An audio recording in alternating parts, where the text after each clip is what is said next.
Yeah. Very good understatement. Exactly. It's the best way to be. It's cool, but not trying to be. All right, everyone. We welcome today's speaker, Doug Rasher, University of Maine. Just a reminder to keep your mask on if you're not the presenter. And I'll let Aaron McNeil, who invited Doug, to do the introduction. Great. And Aaron, you do that while I wriggle. Okay, great. Thanks everybody for coming. Today we have Doug Rasher visiting from the Bigelow Marine Laboratory, which if you don't know is in coastal Maine, not too far from Portland, an hour from Portland. Yeah, an hour north of Portland. And Doug is from Michigan, and he did his undergrad at Michigan State and then did a PhD with Mark Hay at Georgia Tech. And from there moved on to do a postdoctoral project with Bob Stenck and Jim Heskins. So those are big names in, in ecology. And Doug's now at Bigelow as a senior research scientist, and he's also has an appointment at the University of Maine. So as grad students and all that. And we're excited to have him. So please go ahead. Great, thanks so much. Thanks, Aaron, for inviting me to come up, and thank you all for spending some time with me. It's my first in-person seminar since pre-pandemic, so I'm very excited to be here. Pretty energizing. So I'm going to talk to you today about how the ecology of kelp forests is changing. Before I do that, oh, no, we're frozen again already. So I think it reacts to this one. There we go. Now can I move? Yeah, there we go. Okay. Just press here if you have a problem. Yeah, great. So to get everyone on the same page, I'm first going to just briefly introduce what kelp forests are and why they're important. So we're all on the same page here for the ecosystem that we're talking about today. Kelp forests are made up of brown algae. Kelps evolved during the Miocene about 5 to 23 million years ago. They form dense aggregations on rocky reefs in temperate zones throughout the world. They cover about a quarter of the world's coastline, about 5 times as much as coral reefs.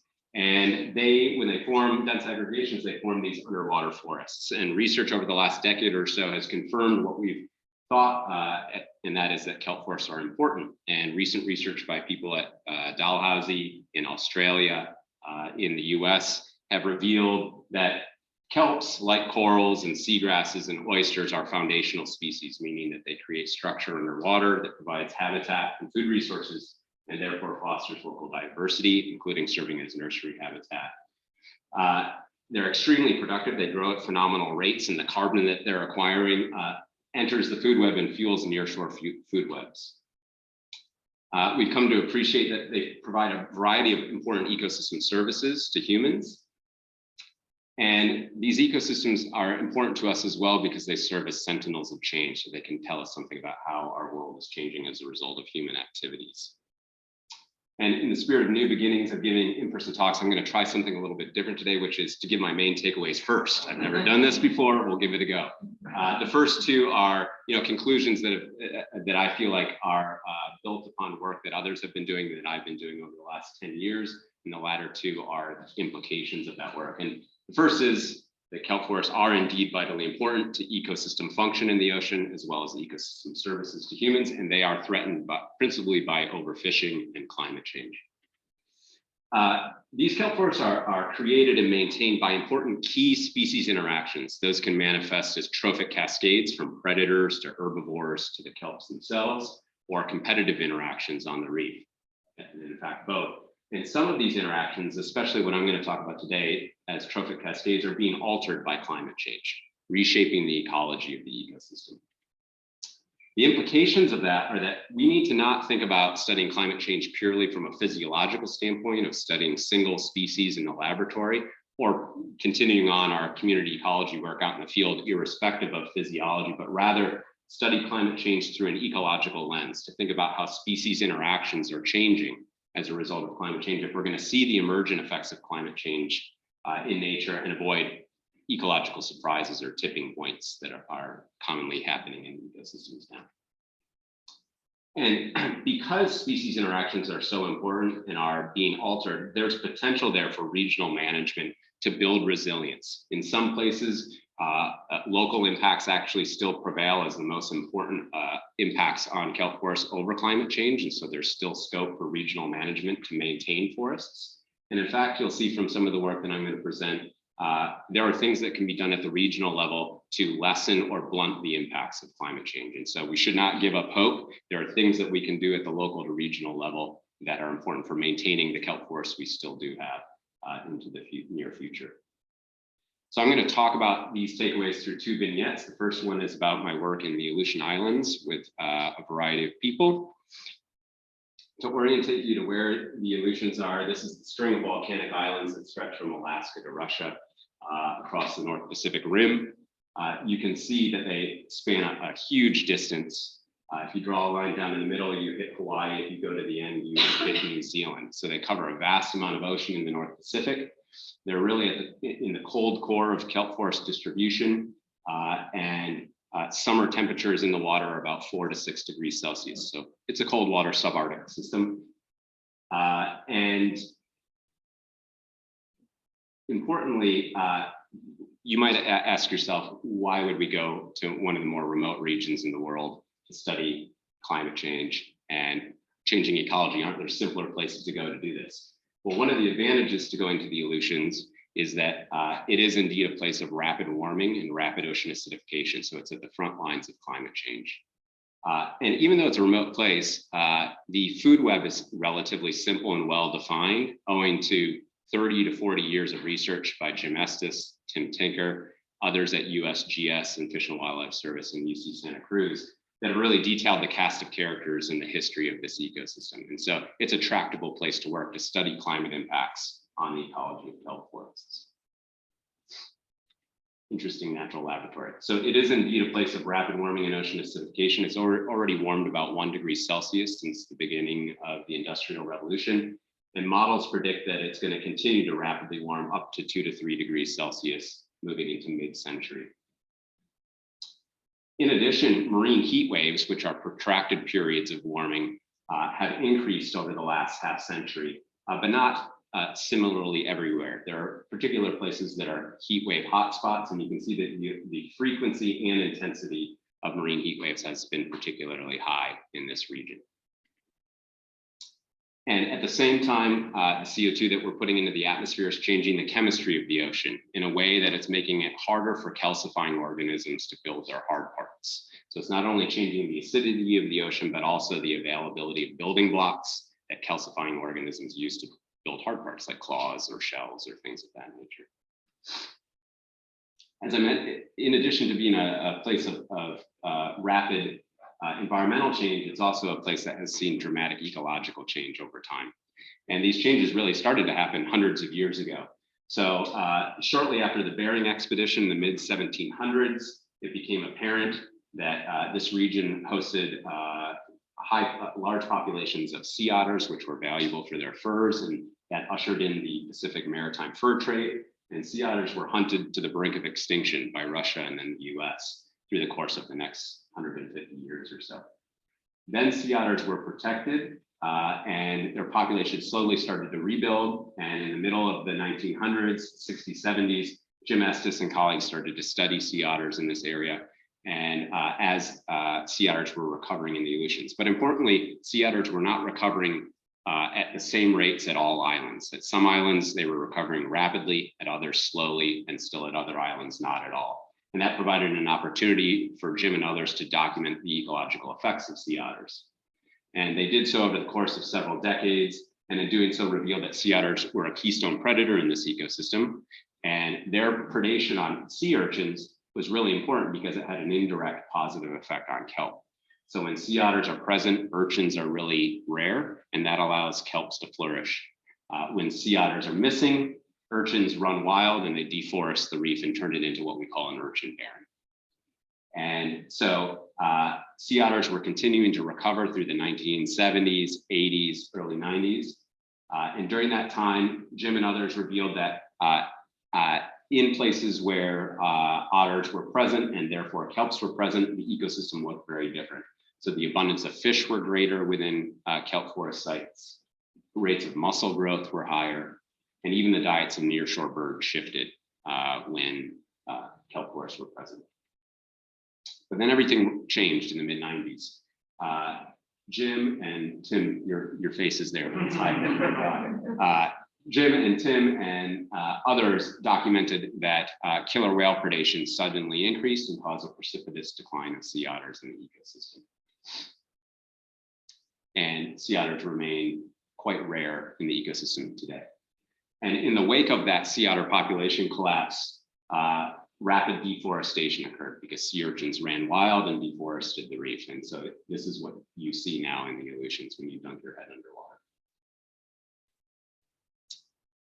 And what's interesting here, you might ask, well, how can the ecology of this system be impacted by climate change when this is what's left? But one thing that Jim and others didn't really appreciate is that there's a whole nother important character in this ecosystem, and that is this pink rock looking thing. So this is Clathomorphum nereostratum. This is a red alga that is a calcifying alga. So it's sort of like a coral in the sense that it makes a limestone skeleton. And it's an amazing alga. It grows only 1/3 of a millimeter a year, but it lives for centuries to millennia. Individuals do. So it's slow growing but long lived, and it covers between 50 to 100% of the shallow seafloor. And there are a multitude of species that only associate with this alga, not with kelp.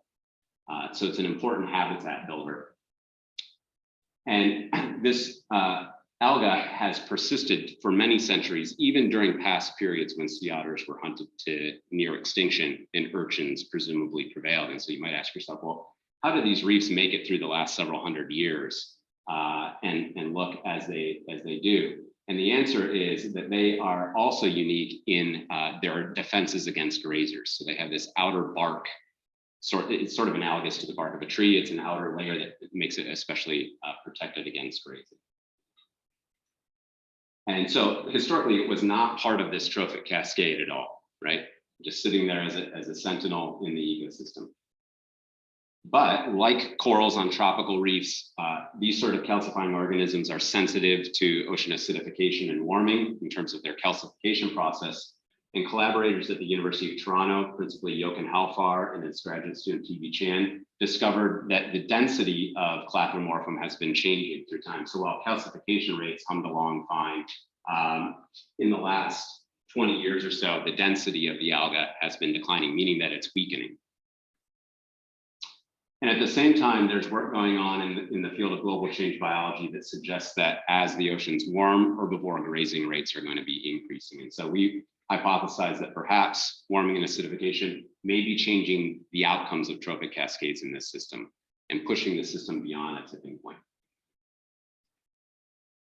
And so we asked ourselves, okay, sea otters are missing, sea urchins are abundant, they've removed their preferred prey, kelp. There's this other component in the ecosystem that is now weakening. Is it possible that sea urchins are now overgrazing Clathomorphum? And if they are, what is the impact of that grazing?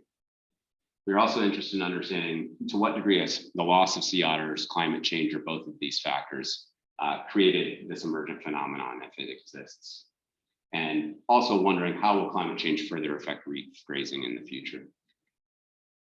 So to answer these sort of questions, we put together a team and traveled to the Aleutians, including Christy Croker, who's a rising star in the field of ocean acidification ecology, Brenda Konar, who's a kelp forest scientist based in Alaska, Bob Stenick, who's an expert in coral and algae and community ecology, and Jim Estes, who of course has been working in the Aleutians for many decades. And we put together a team and we traveled on a research vessel over 700 kilometers across the Aleutian chain and back, and dove along the way to do a variety of things. Here's a map of the archipelago. We studied several different islands, but we focused on these four, and I'll explain why shortly. So to our first question, are sea urchins consuming Clathomorphum? We conducted surveys at a variety of sites where we did high resolution observations of bioerosion. So this is urchins grazing on Clathomorphum.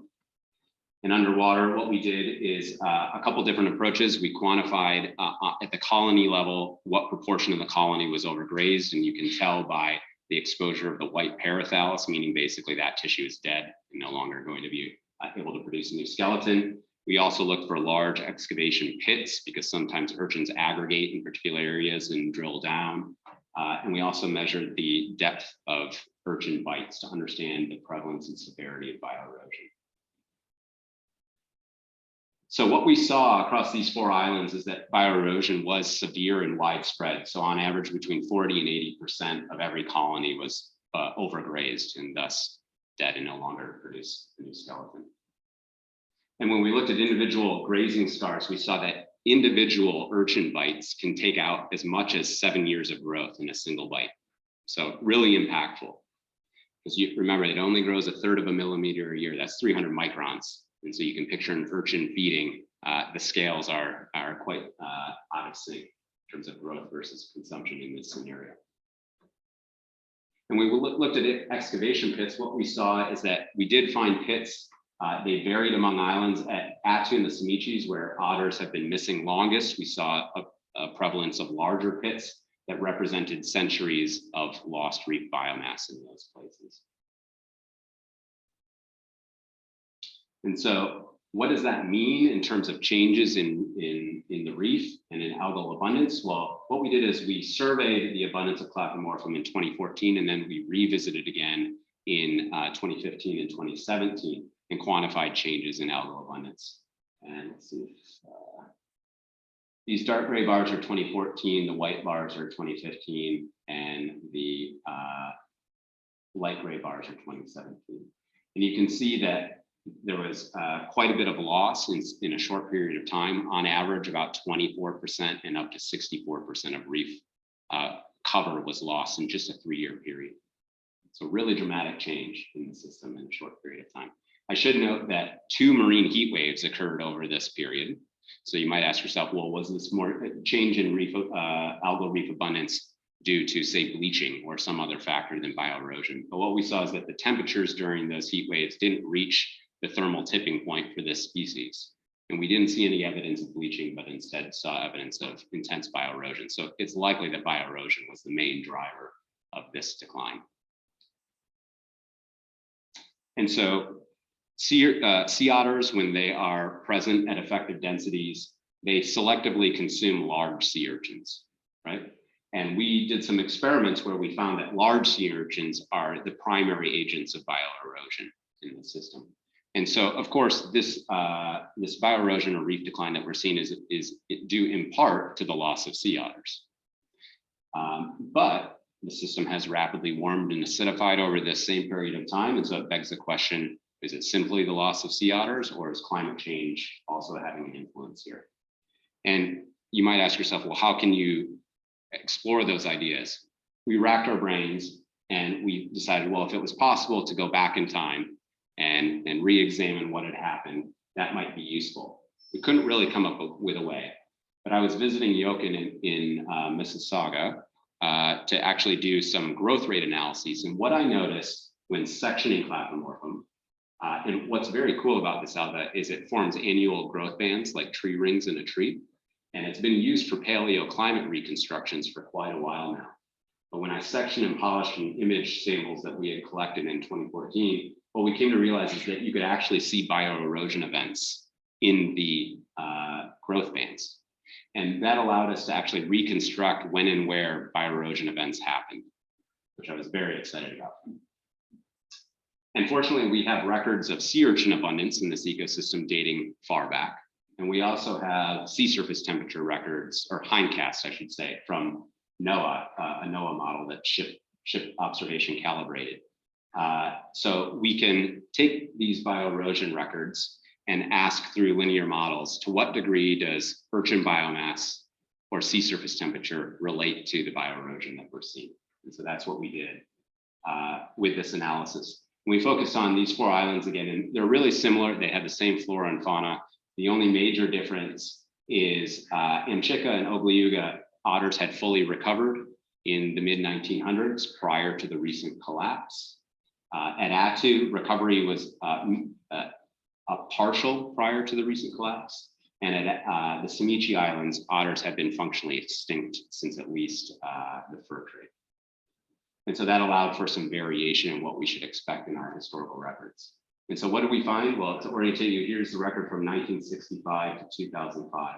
And here, these are number of grazing events per 5-year period. So if you're up at 5, it's every year in the record, you see a grazing event. And what we see is that at the islands where sea otters had recovered, there was very little bioerosion up until the early to mid 90s when the sea otter population collapsed, and then bioerosion picked up quite dramatically. At Attu, bioerosion had begun to decline through the 1970s and 80s, but then went back up after the sea otter collapse. And at Allied, where otters have been missing for centuries, we see consistently high bioerosion rates. So that suggests that sea otters and sea urchins are a big driver of when and where bioerosion events happen. Oh, I'm sorry, that's not coming out correctly. The confidence intervals are missing. So in our linear model, sea urchin biomass was a significant predictor. And when we look at partial effects analysis, we see that in times and years when you have more urchins, you have higher bioerosion rates. But in our linear model, sea surface temperature was also significant. And that's missing too. I think it's a Mac to PC switch. Yikes. There's a line going like this, where after you control for the effect of sea urchins, the statistically independent effect of sea surface temperature shows that after controlling for urchins in times and places where temperatures were up, so too is bioerosion. And so that suggests that while bioerosion is primarily controlled by sea otters, it has intensified with warming and thus become potentially more lethal. And that would make sense given that we still saw a high cover of Claptomorphum even in 2014. It means, but that warming in subsequent years may have taken a large toll. Another way to try to disentangle the effects of climate is to try to recreate the past through experiments and compare that to modern day. So we tried to do that as well by collecting Claptomorphum and sea urchins from the Aleutians, flying them back to Massachusetts to Justin Reese's lab, and culturing them under different seawater temperature and CO2 conditions for about a 3-month period. And these temperatures and CO2s were fully crossed in a factorial experiment so we could disentangle the effect of temperature and CO2. But certain treatments mimicked pre-industrial times, modern times, and what we expect to see at the end of this century. And at the end of the culturing phase, I then put them into grazing experiments to look at how the urchin's capacity to graze Claptomorphum shifted as a response to these conditions. And we also looked at changes to skeletal density, and I'm not going to talk about that in the interest of time. That work was done at Robarts Research Institute at Western in London, primarily with Chris Norley. The short of it is that warming and acidification combined interaction leads to a decline in skeletal density in our experiment. And I encourage you to check out these papers if you're into that sort of thing. Well, let's talk about urchin grazing in response to these treatments. Well, what we saw over a 20-day grazing experiment is in the treatment, when you compare the treatment that mimics pre-industrial times in summertime conditions, and compare that to 2 treatments that are akin to modern day, what we see is that grazing rates today are 30 to 60% higher than they were in pre-industrial times. And so that suggests that while indeed sea otters have created the conditions for bioerosion to occur, the game has changed, right? And bioerosion is much more rapid and lethal today than it was 100 years ago. If you recall, we also saw rapid declines during the time when there were heat waves, and this treatment mimics more what the heat wave conditions were like, suggesting that bioerosion was particularly intense during the time that we were doing our work in the field. When we think about the future, our experiment predicts that bioerosion is going to increase another like 17 to 35% or so if we don't do anything about curbing carbon emissions. So a recap of findings for this vignette.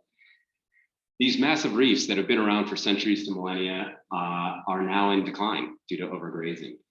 And predator loss gave rise to this species interaction between urchins and Claptomorphum. But climate change has accelerated this process beyond a critical tipping point. And in other words, the outcomes of this trophic cascade have changed. And ocean warming and acidification are predicted to further accelerate bioerosion in the coming decades, hastening reef collapse.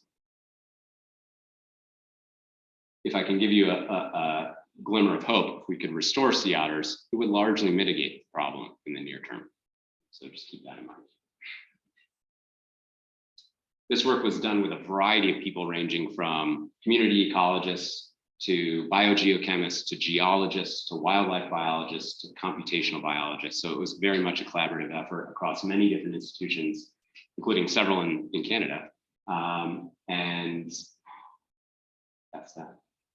So let's talk about another vignette, which is our ongoing work in the Gulf of Maine. So the Gulf of Maine is similar in some ways and different than others in the Aleutians. Unlike the Aleutians, the Gulf of Maine is closer to the warm edge of kelp forest distribution in the North Atlantic. Okay. It also sees much wider temperature swings between winter and summer. It is like the Aleutians in that it is a place of rapid warming and acidification. It's also a place where there's been dramatic changes in fishery stocks and thus associated food web changes over the last 50 years. And one interesting feature of this area along the coast of Maine, really when I say the Gulf of Maine, I'm considering the coast of Maine here, is that there's a very large thermal gradient running along the coast because of the way the coastal currents work, such that what I'm going to call northern Maine is about 5 to 6 degrees Celsius cooler than southern Maine in the summertime. And so there's a very large difference in summer temperatures. So while the Gulf of Maine is warming, the absolute temperatures that are experienced in the south are warmer than they are in the north. And this thermal gradient allows for some comparative approaches, right, to try to understand what the effects of climate change are in this system. And so like the Aleutians, it's a great natural laboratory. It also has a relatively simple and well-defined food web as well. So it makes studying the ecology of the system tractable. So the Gulf of Maine is warming quite rapidly, 3 times faster than the global average. And also marine heat waves have become more frequent and intense. So this is January through December on the x-axis. This is the year from the early 90s up through recent. And these are anomalies. So this is deviations from normal. You can see that red is hotter than normal, blue is colder than normal. And you can see that not only have marine heat waves become more frequent and more intense over time, but they're not exclusively in the summer months. They're spread across many seasons. Right? In addition to being a place of rapid warming, there's also been rapid and dramatic ecological change over the last 50 years.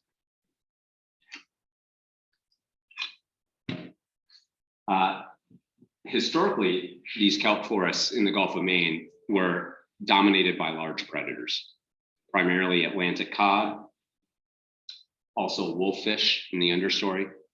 And these were important predators in this ecosystem. And so like the sea otter, cod and wolffish target sea urchins and keep their numbers in check.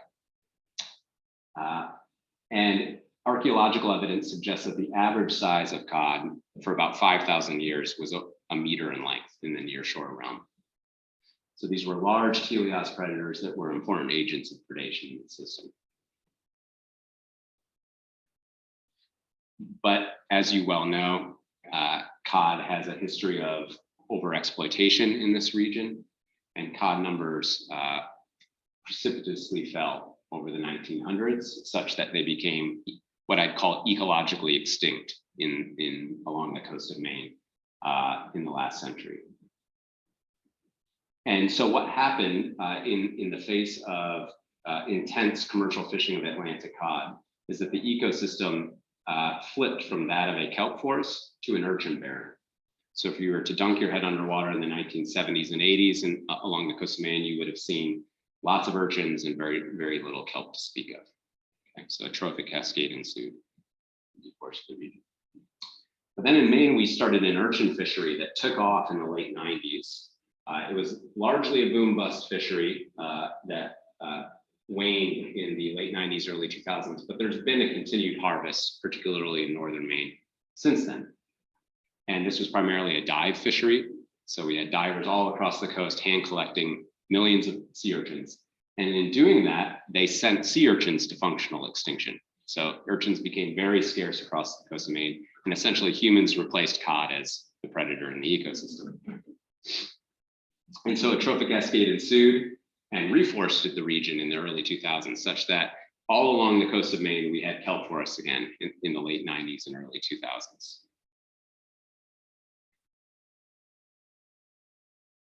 And we became interested in understanding how forests have changed over the past 20 years and what factors have underpinned these changes, okay?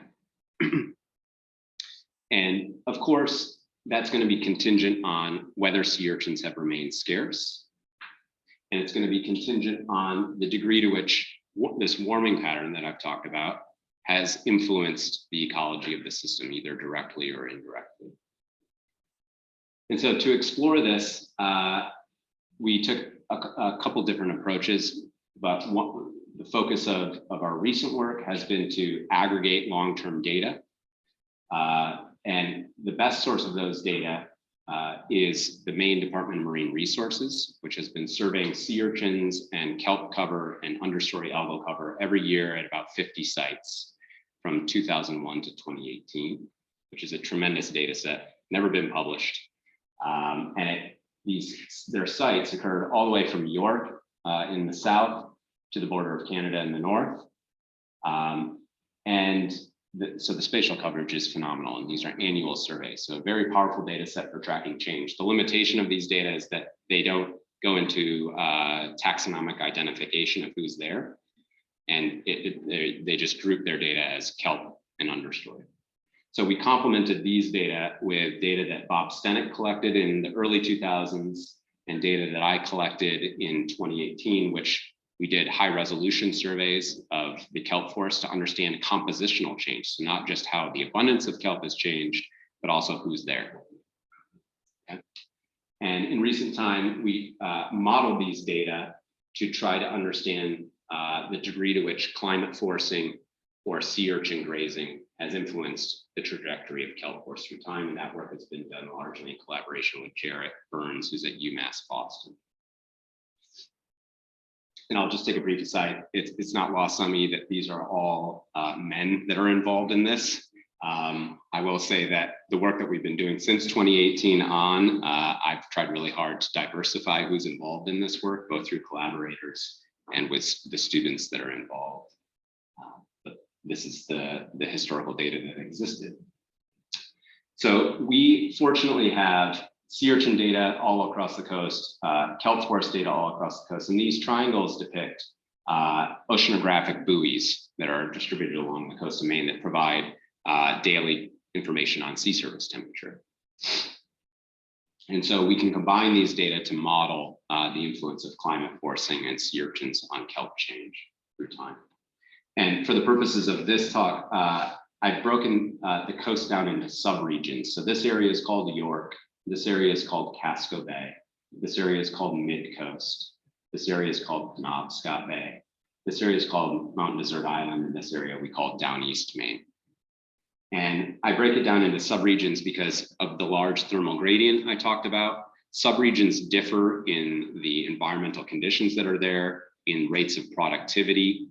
So while they have the same species, the underlying conditions that exist there may differ from subregion to subregion. And so we want to consider those fine scale differences. And so what did we do at each of these sites? Kelp was quantified on scuba using quadrat methods where kelps were quantified as percent cover. In addition to the high resolution work, we would harvest everything within a subset of quadrats and bring it back, sort it to species, dry it and weigh it to calculate biomass as well. Everyone involved in this work counted urchins in select quadrats, and we did these surveys at both 5 meters depth and 10 meters depth. I'll only be talking about the 5 meter depth data today. So the modeling framework that we used that Jarrett really spearheaded was to consider, as I mentioned before, sea urchin biomass and temperature as the primary drivers of kelp forest change. And the reason we believe that those might be the most important agents of change is that we know that when sea urchins reach a certain abundance, which in the Northwest Pacific is about 30 per meter squared, they deforest the reef. So that's an ecological threshold where we go from kelp forest to urchin barrens. So urchin density matters. We know that summer temperatures matter. And when they get too hot for too long, that can cause direct mortality of adults. And that has ramifications for the ability of kelps to reproduce, to replenish the population the following year. Moreover, temperatures in the spring matter for growth rates of the forest, so how much biomass accumulates during the growing season, and whether new baby kelps make it or not. So we developed a model that is based on these parameters. And importantly, we also included what is called a group mean centered approach. And this is something that's common in the field of econometrics that not only factors in the means by subregion, so those 6 different subregions that I mentioned, we calculated means per subregion, but also anomalous deviations from the mean, because there are different underlying conditions that exist within each subregion. So it's really deviations from those underlying conditions that might be important. And this is a linear mixed effects model. And by including these anomalies as well as means, this style of model can allow us to handle confounding omitted variable bias and get cleaner estimates of our drivers of interest. So let's just talk about trends for a minute. What is going on in the system since kelp forests returned in the early 2000s? Well, sea urchins have remained essentially ecologically extinct across the outer coast of Maine. So there are select times and places, particularly in the down east and MDI regions, which are the northern regions, where there are select sites that had high densities of urchins above the ecological threshold that I talked about. But by and large, in many places, especially in the south, there are very few urchins to speak of. But they do play an important role at select times and places in this time series. Oops, I shouldn't have done that yet, sorry. So what you predict from ecological theory and our past observations is that if we have very few sea urchins in the ecosystem, we should have abundant and persistent kelp forests across the coast as they were in the early 2000s. But that's actually not what we observed. So when we look at time series data for kelp percent cover from 2001 to 2018 across the 6 different subregions, and we model that with general linear models, what we see is a very different story emerge, such that in the down east and MDI regions, the 2 northernmost regions, we see that kelp cover was very high in the early 2000s, but around 85% on average. And what has happened over time is a slow but significant decline, such that on average, while we still have kelp forests in the northern region, their average cover has declined to about 50 to 60% cover. Penobscot Bay and Mid-Coast were more variable, and we saw a significant decline in Penn Bay and no significant change in Mid-Coast over this period. And by contrast, in the south, sites at Casco Bay and York lost kelp rapidly, or had already lost their kelp early, such that kelp cover on average by the end of the time series was below 10%, 15%. And so a rapid collapse of kelp forests in the south, a slow but significant decline in the north. So that's a very different pattern than we had expected. And what our modeling tells us is that the likely drivers of kelp forest decline are unusually warm spring temperatures, so deviation from the subregional mean. Unusually warm summer temperatures the year prior. We lagged this term, assuming that what happened last year is going to influence what you see this year. And abnormally high sea urchin densities at select times and places. Right? So sea urchins are still important when and where they're abundant, and that makes sense. But these sea surface temperature anomalies appear to be really important and linked to kelp forest change in this system. So what might be the links between ocean warming and kelp decline? I should just note, like here, for example, these are the mean summer temperatures over the time series from the buoy data.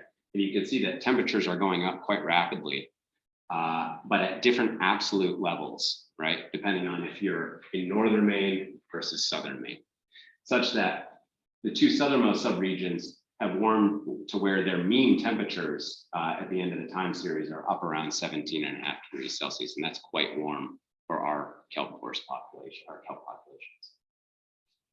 And so we postulate that there are likely direct thermal effects that have occurred. So adult mortalities, especially during anomalies, reduced growth rates, and reduced reproduction, both by the loss of adults that can feed into the next population, but also there's emerging laboratory experiments that have been published recently that suggest that when you don't have cold winters and springs, the kelp juveniles that are going to feed into the next year's population fare more poorly and are more sensitive to thermal stress. And so that may mean that there are cross-generational impacts that occur. In addition, there's likely to be indirect thermal effects as well in terms of altered species interaction. So one of the biggest changes that we see in addition to the loss of kelp is the rise of red filamentous algae. So these are data for the species of algae that are in the understory below the kelp canopy. And we see that one of the biggest changes, especially in the south, is that there is a rise of red filamentous algae. These are a diverse consortium of algae that include native species that have become more abundant, invasive species that have a different thermal envelope than native species, as well as species that are rounding the corner from the Cape, from Cape Cod into the Gulf of Maine.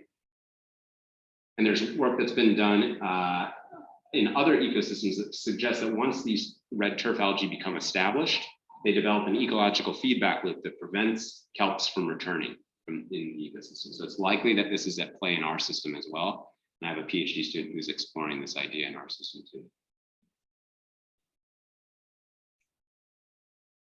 As a brief aside, there's also been a significant change in the composition of who's there in the kelp forest. So even in places where kelp forests still exist in the north, we're seeing the loss of some of our subarctic kelp species and our subarctic understory species, which suggests that range contractions are occurring.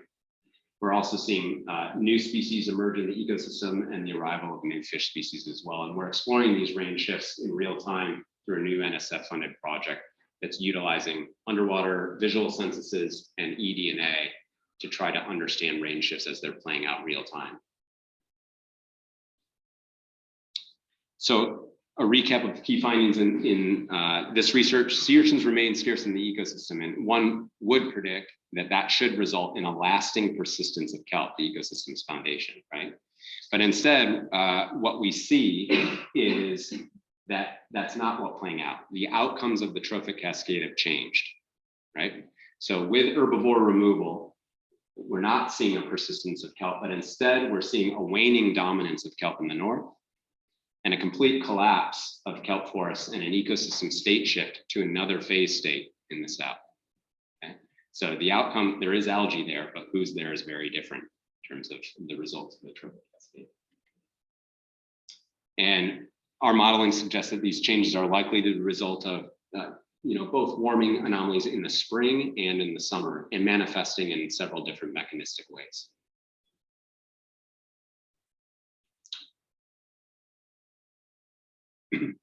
This work was done with funding through Maine Sea Grant and with data provided by Maine Department of Marine Resources and the Kelp Forest Ecosystem Ecology Network.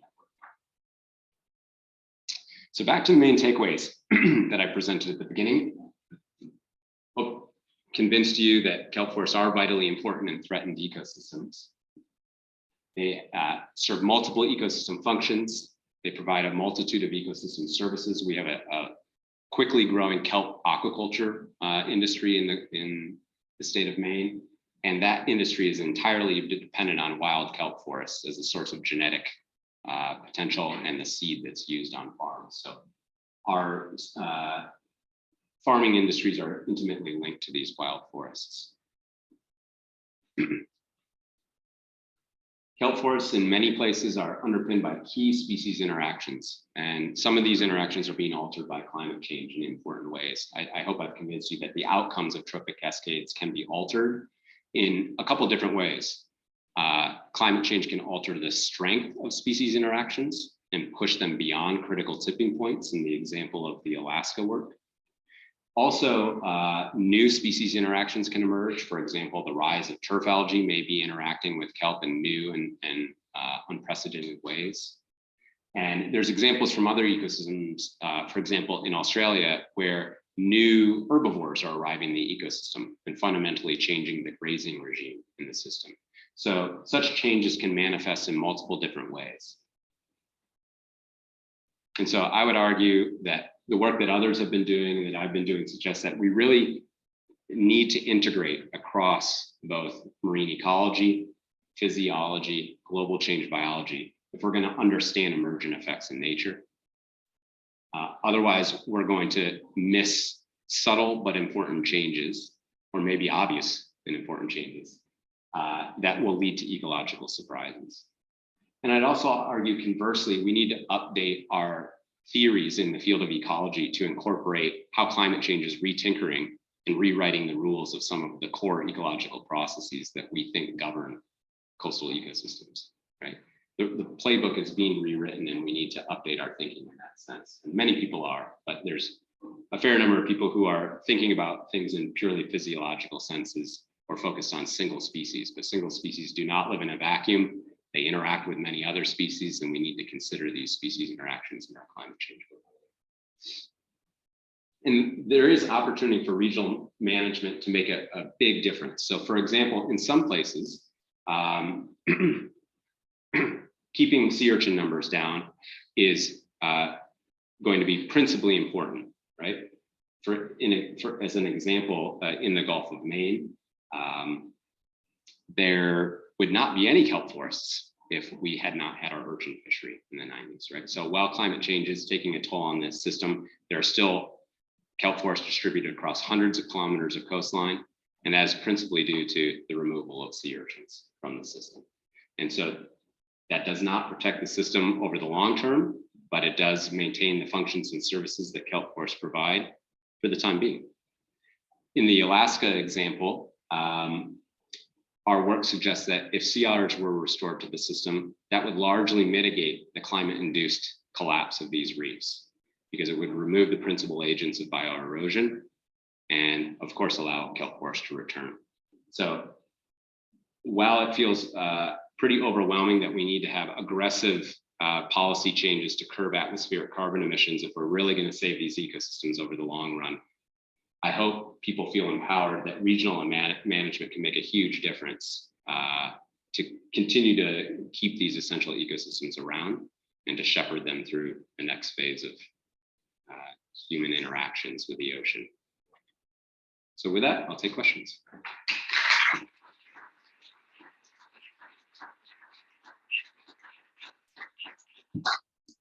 Yeah, thank you. Thank you. For being dug in. I'll do 15 minutes for questions. We also have an online audience, so you could ask questions through the chat, but maybe we can begin here. When in the first bit when you were talking about the Aleutian Islands and then the Northeastern lab, it was comparing past, present, and future. Mhm. What were your conditions in terms of for determining future? Because currently with climate change models, there's generally a few scenarios that are accounted for in terms of nothing's happening and we're just continuing adding carbon, slight reduction, complete reduction. So I was just curious as to what was actually used for the future. Yep, that's a great question.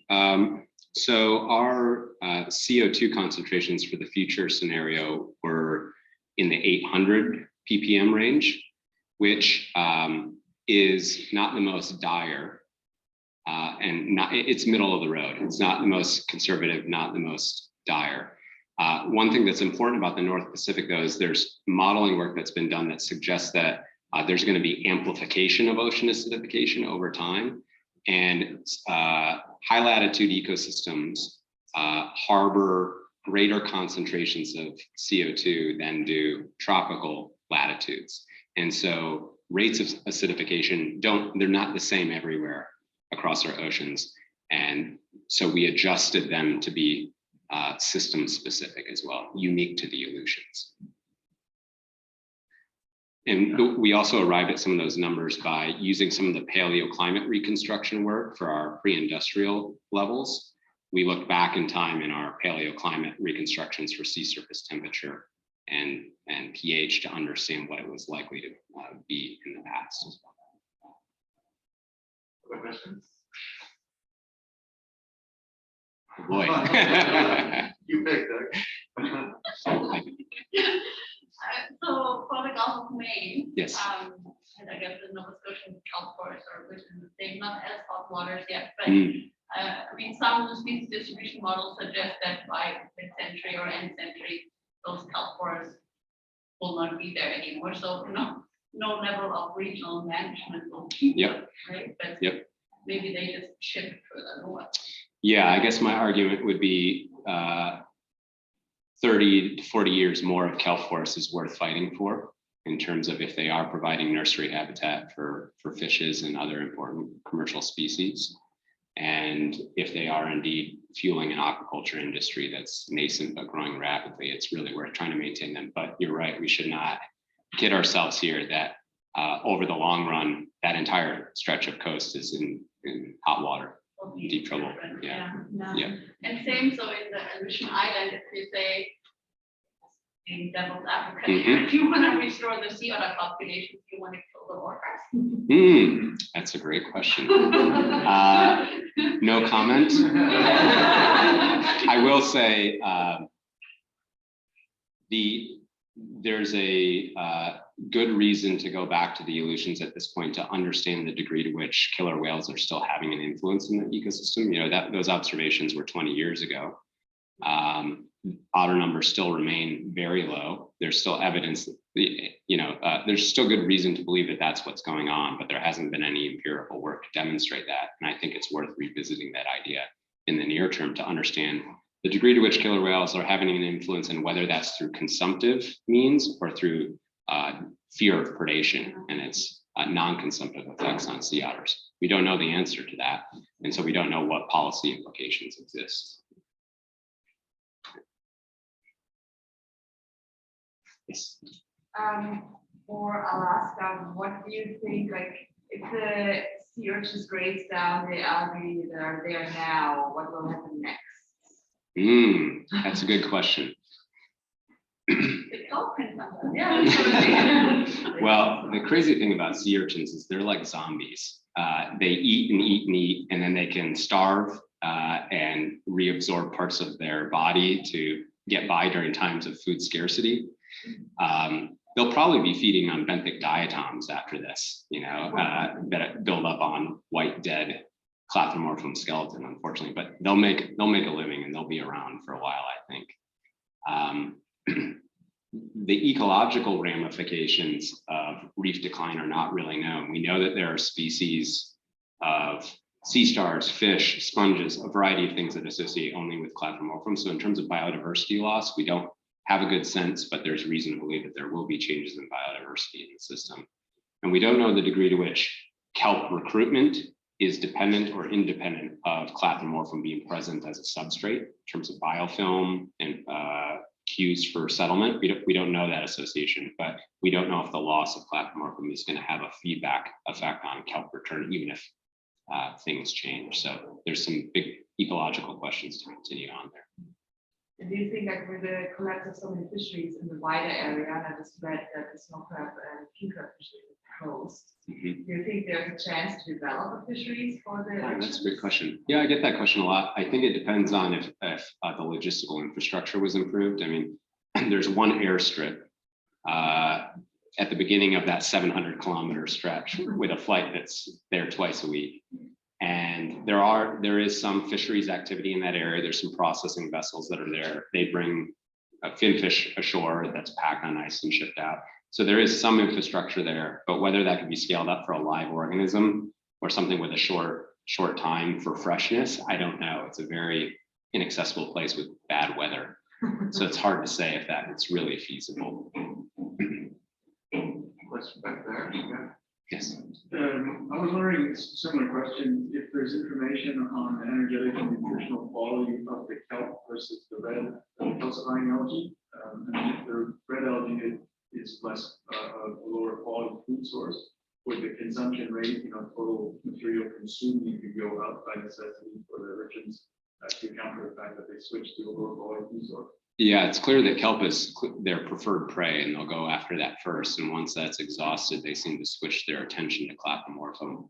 That said, there's a common assumption that calcified algae are just rock and not very nutritional, but they actually have quite a bit of nutrition packed in. Algae are sort of like big Ziploc bags of water, that's mostly water content. There's a lot of nutrients packed into calcified algae. There's also floridian starches that are in the reproductive cavities. And as I mentioned before, Clathomorphum is uniquely resistant to grazing, or was prior to recent time. And one of the anatomical features that made them that way is that their reproductive bits were sunken way down below the upper growth layer, so that even if they were grazed, it didn't compromise their reproduction. But what the urchins are doing now is they're grazing across the top layer and getting down into those reproductive conceptacles to get at the floridian starches. At least that's my guess is what's going on. So there's quite a bit of nutrition in there. And then my guess is that after they exhaust that and the skeleton is dead, benthic diatoms build up and they're just mowing the lawn after that, or moving on to new Clathomorphum substrate. But I think kelp's definitely more, their preferred prey from a nutrition and energetic trade-off perspective. Oh, yes. Sure. So for me, on this, you mentioned that urchins, they're grazing and bioerosion. The main, from that, I think the main driver of irrigation kelp. I was wondering if there were other diffuse forms of herbivory going on in sequence. Are there fish and gastropods that are also contributing, or are they not ecologically significant with their impact? Yeah. This is Gulf of Maine you're talking about? Either or. Yeah. So no herbivorous fish in either system. In terms of grazers in the Aleutians, there are limpets and chitons and small snails, but they don't seem to be feeding on the kelps themselves. They're cruising along, mowing the lawn. In the Gulf of Maine, we have a small lacuna snail that is quite tiny, but we've been seeing a lot more of it lately. They may be having an influence either on adults or on grazing small sporophytes. There's recent research that suggests that these little snails are moving around in the understory and feeding on kelp spores that have recently settled and therefore inhibiting recovery. And so they may be having a important but quiet effect in the system that we don't detect in these data. Yes. Just following up on that, and out of curiosity, do you have information on other organisms of fish, for example, and how they're responding to the decline? Yeah, that's a great question. I have a PhD student, Rasher of U. She is focused on quantifying juvenile fish recruitment along the coast of Maine through both what are called Smurfs. They are standardized units they're basically artificial collectors with kelp mimics in them that fish can go in and you can bag them and quantify standardized rates of settlement. And then she's also doing surveys of the natural reef to quantify the timing and density of juvenile fish that are settling onto the reef and comparing whether it's different in the turf setting versus the kelp forest setting. And so we'll have an answer to that in a couple of years, I think. And she's also doing some isotope work to understand how the flow of energy from in the ecosystem up to fish changes as kelps are lost and replaced by turf algae. We don't even know the degree to which the fish in the system utilize kelp-derived energy. So that's like the big burning question first. And then the second is if they do utilize benthic algae as a fuel source for their biomass production, whether that shifts and how the pathways of energy flow shift as turfs become dominant. So we'll have more answers about changes to fish communities in the coming years. There's not a lot of great fish data for the coast of Maine. We have nice historical data for urchins and kelp, but the same is not true for fishes. So we're trying to change that. We spoke yesterday that the coast of Maine is rather zigzaggy and rugged. Mhm. I don't know how you phrase it. You can see, but you can't get there. Oh, yeah, you can't get there from here. Yeah. So I was wondering, like, is there like all these sites seem to be like at the tip, so like more Mhm. like a offshore, like already influenced by offshore. Yep. Have you looked at the kelp forests that are further in the base, that presumably are a bit more resistant or hardy to variations in temperature? Yeah, Because that, we're seeing that for eelgrass here, in some sites that have high fluctuations, the eelgrass Hmm. seem to do well. yeah, that's really interesting. So yeah, that's an important point that I glossed over. These sites, and it's primarily because these were where the historical data hailed from, but they were outer coastal sites. So these are the ends of peninsulas and the islands that dot the coastal zone. And we largely are ignoring way up into estuaries. And that said, there probably is more resilience way up in the estuaries because you do see kelp up there to some degree.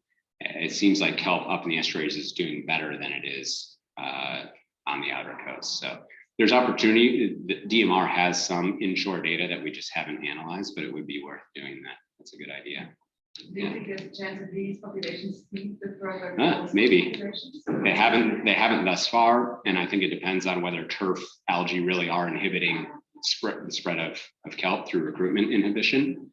But that's an interesting idea. So you more lawnmowers Yeah. now. Right. I think there is something to differences in thermal sensitivity. Like it seems like the northern population is actually has a different sensitivity threshold than the southern populations do, because even during some of these heat waves, like I thought the far northern section would be largely buffered against the effects of warming for a while because it's in a different current system that's well mixed and much colder. But even lower absolute temperatures have caused kelp decline. We had the hottest year on record last year, and I went back to a few northern sites and they were totally baked. Even though they didn't experience temperatures at 16, 17, 18, it was more like 10, 11, 12. They were clearly stressed by that.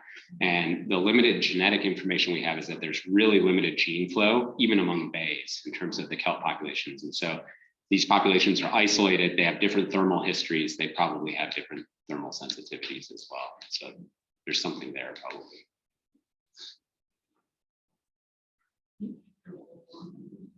Any last question? Just ask if nutrients play a role here, there's significant nutrient increase.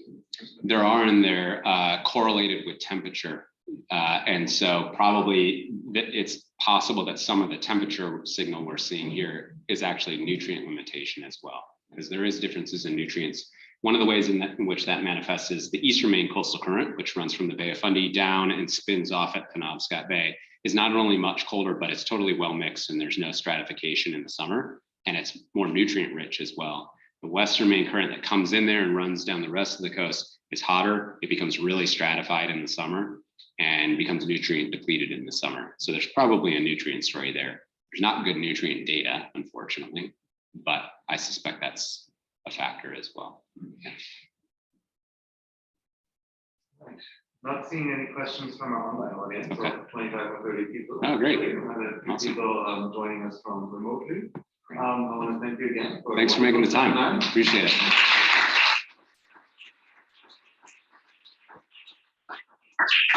And just a quick announcement for next week. So next week, the seminar will not happen at this time. It will happen in the evening, and it's the only one this year which we have on Zoom only because the speaker recently had a baby and can't travel. So it will be fascinating seminar. Emily Choi of McGill talking about seabirds as sentinels of change in the Arctic and also the role of the predatory ecosystem. Should be a really stimulating lecture. It's the Ransom Myers Memorial Lecture. It's at 7 p.m. There will be a poster going out and lots of announcements about it. So if you can make it next Thursday evening at 7 p.m., that will be great on Zoom, not here. And then we'll find you again here in 2 weeks for our next in-person seminar, which I think will be Sarah Fortune talking on whales here from Dalhousie. So we'll see you then. Great, thanks.